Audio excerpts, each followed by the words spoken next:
we will start with Chapter 7, Energy, Work, and Power.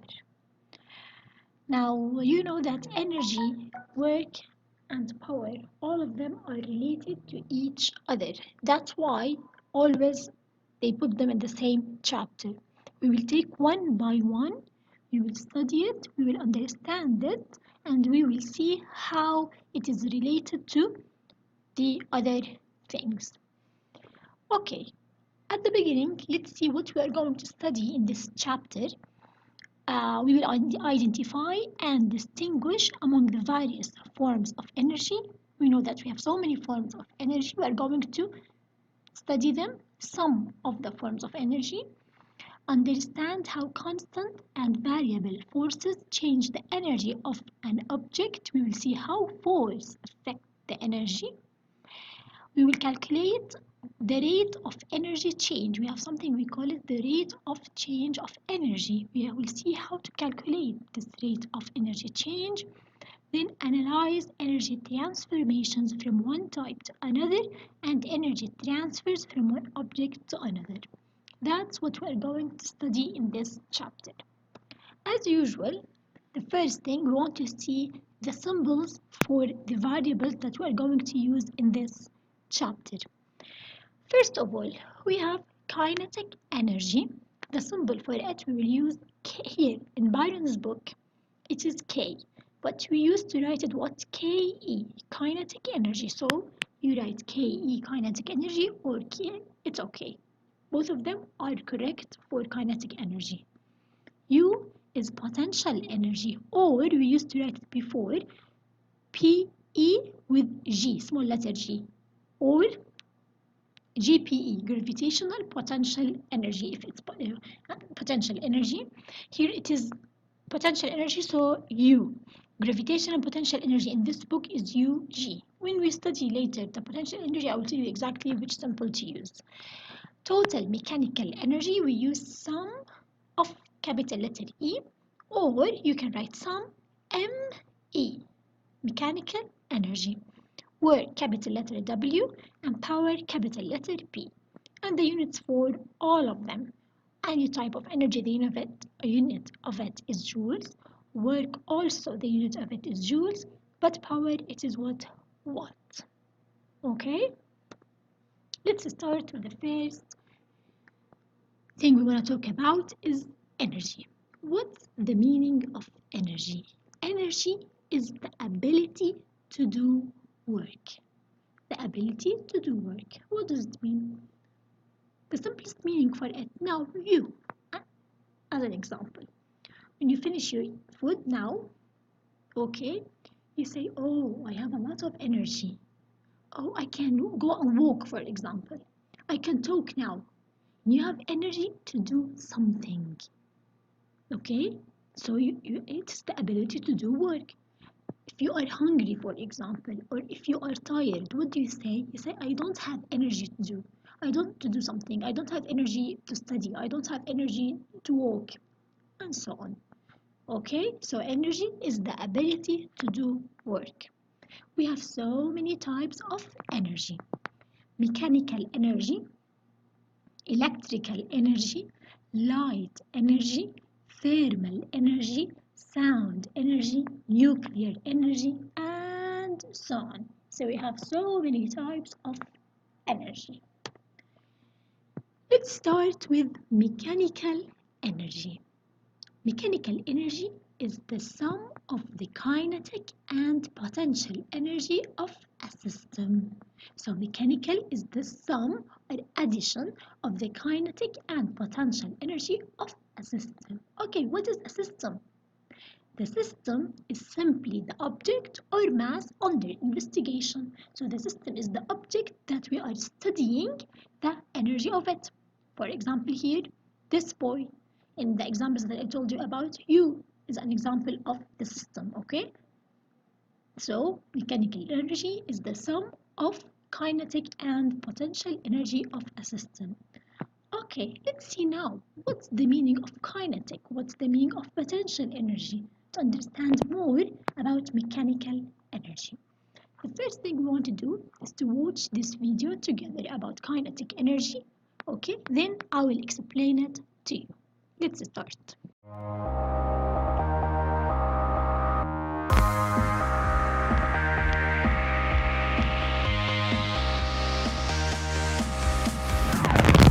There's nowhere like Atlanta to talk about kinetic energy. If you've ever been in traffic, you're surrounded by it. In another segment, we talked about work and energy. Energy is the ability to do work. In this segment, we'll look at some specific types of energy, including kinetic energy. Kinetic energy, written as capital K-E, is the energy of motion. Moving cars, moving trucks, and sound waves, they all have kinetic energy. A rolling ball and me walking down the street are examples of things that possess kinetic energy. Kinetic energy is the energy of movement, so we would expect that velocity is involved. Kinetic energy is equal to 1/2 the moving mass times its velocity squared. Kinetic energy is a scalar quantity, meaning it is not associated with direction. It can, however, be positive or negative depending on whether that energy is being added to a system or taken away. This little puppy, Sage, has a lot of kinetic energy. Let's say our 5.0 kilogram puppy is moving at 2.2 meters per second. To figure out his kinetic energy, you take 1/2 his mass, 2.5 kilograms, times his velocity, 2.2 meters per second squared. That equals 12.1 kilogram meters squared divided by seconds squared. A kilogram times meters squared divided by seconds squared equals 1 joule. So our answer is 12.1 joules. That's the kinetic energy expended by the little puppy. Okay, so let's start explaining part by part of the kinetic energy. First of all, the definition. Kinetic energy is energy of motion or energy of moving object. So all these definitions are for kinetic energy. So what is it? The energy of motion related to movement. If an object with mass m is moving at a speed v, its kinetic energy is, what's the formula? Half times the mass times v squared. So the square is only for speed, okay? So kinetic energy is directly proportional to mass and to the square of speed. So kinetic energy is directly proportional to both. Here, directly proportional to the mass and square of what? Speed. So kinetic energy is a scalar. It depends on speed, not velocity, okay? So it has no direction, only magnitude. Energy always doesn't have direction, only magnitude. Okay, as we said, no direction, only magnitude. And the last thing here, kinetic energy is always positive as a magnitude, okay? But the magnitude of it is, or the answer always it is positive because the mass is positive and the speed is squared, so it's positive. So for sure the answer will be what? Positive. We don't have a case that kinetic energy is negative as an answer of this formula. So these are two examples for kinetic energy. Okay, girls, this practice homework for you. I will solve it with you tomorrow. Try to solve it by yourself, and tomorrow we will check it together. The second type of energy is mechanical energy. We define mechanical energy again. We said mechanical energy is the sum of kinetic and potential energy of a system. We talked about kinetic. Let's see what's the meaning of potential. Potential energy, the symbol of it is capital letter U, or as I said before, PE, potential energy. Okay, here position, there kinetic, it's what? Motion. An object must be in a position where it will move when released from rest. When the object is released, it gains kinetic energy at the expense of potential energy. What does it mean? It means that we say that the object has potential energy when the object, when it is released from this place, it can do work. Okay, in this case, we say that this object has potential energy. For example, this rock. Okay, what if I put it here? Okay, what will happen to it? It will fall. So when it falls, what will happen? It will do work at the bottom, down. Okay, while it's going, what will happen? Also, it will gain kinetic energy while it's falling. So in this case, we say that this rock has potential energy here.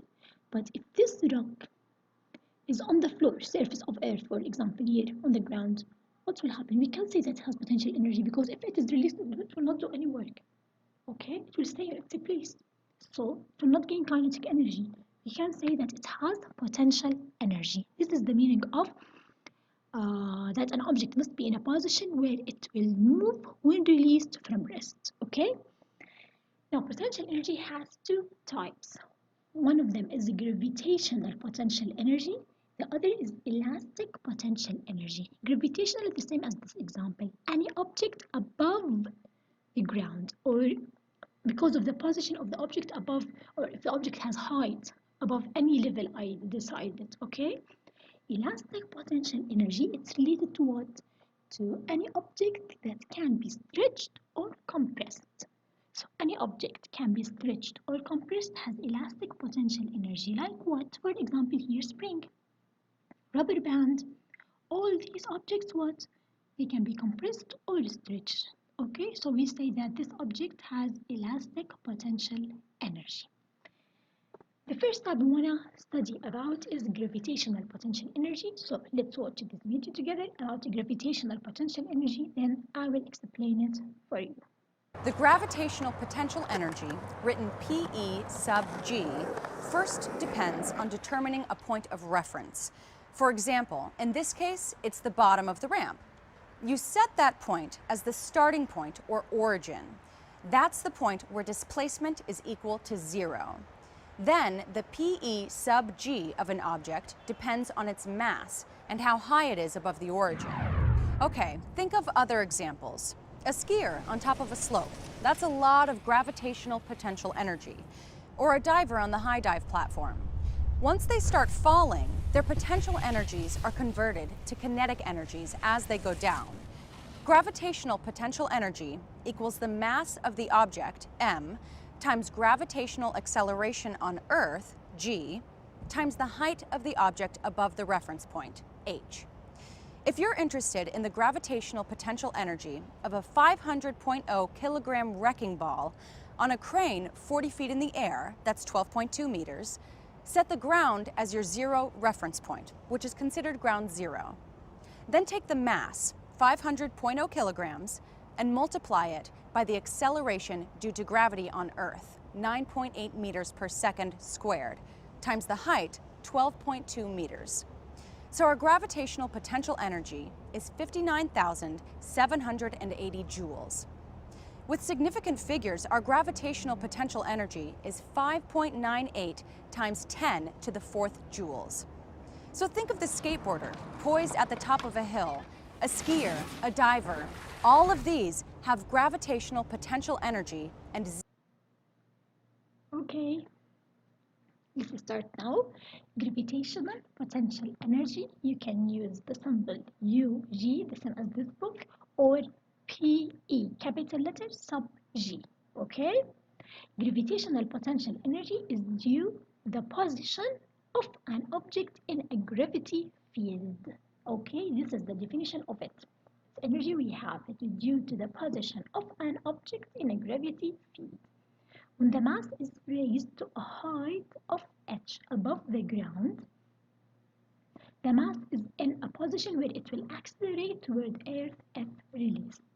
At a height of h, the mass has the potential to create kinetic energy. If the mass is moved to a greater height, the mass will have a greater potential to increase both the final speed and the final kinetic energy. Height is the key factor determining the magnitude of gravitational potential energy. What does it mean? One by one. Now, we said the gravitational potential energy, it's due to the position of an object in a gravity field. Now here on Earth, what gravity field we have? The field, gravitational field of Earth. So any object has a height above the ground, This object has gravitational potential energy. If the object is on the surface of Earth or on the ground, the object doesn't have gravitational potential energy. Is that clear? This is the first thing, because here what I said, height is the key factor determining the magnitude. So if there is no height above the ground, it means there is no gravitational potential energy. Number two, when height increases, gravitational potential energy increases. Here, when you increase on a swing, when you increase your height, what will happen to your speed while you are going down? You will feel that you are what? Gaining speed. So gaining speed means increasing your speed. It means increasing kinetic energy. This is the meaning of this sentence. If the mass is moved to a greater height, the mass will have a greater potential to increase both the final speed and the final kinetic energy. When you raise your height or increase the height more, the speed will be more, so more kinetic energy. Okay, here we have two cases. They have the same weight. What's the difference? Height. Which one will have more gravitational potential energy? The blue. Which one will have more speed or gain more speed or more kinetic energy while he's going toward down? For sure this one. Okay? The formula to find or to measure gravitational potential energy is what? We multiply mass times g, free fall acceleration, 9.81 meter per second squared, times the height in meter. Here's here in the formula, the mass has to be in kilogram, the height has to be in meter, and the gravitational potential energy, free fall acceleration is meter per second squared as usual. The unit of gravitational potential energy is what? It's energy, so the unit of it is joules. Gravitational potential energy is a scalar also. No vector, it's not a vector, no direction, only magnitude. Only the height is important in this formula, okay? Set the 0 point for height measurement at the lowest point that the object reaches during a problem. Sometimes, what does it mean? For example, in example of a swing, sometimes we assume that this position, it is the lowest point. So we can say not Earth is the zero or reference point. We can say this is the reference point. Or I can say that here potential energy is zero and I start to measure the height from here to here. Okay, it depends on the question, girls. We will see this later when we solve the questions. Okay. I forgot to tell you something here, girls, about this formula, that the mass has to be in kilogram, not in gram, and speed in meter per second, okay? And for sure, kinetic energy, it is in joules. Okay, here you have also another example. I want you to solve it about gravitational potential energy as a homework, and tomorrow we will check it together.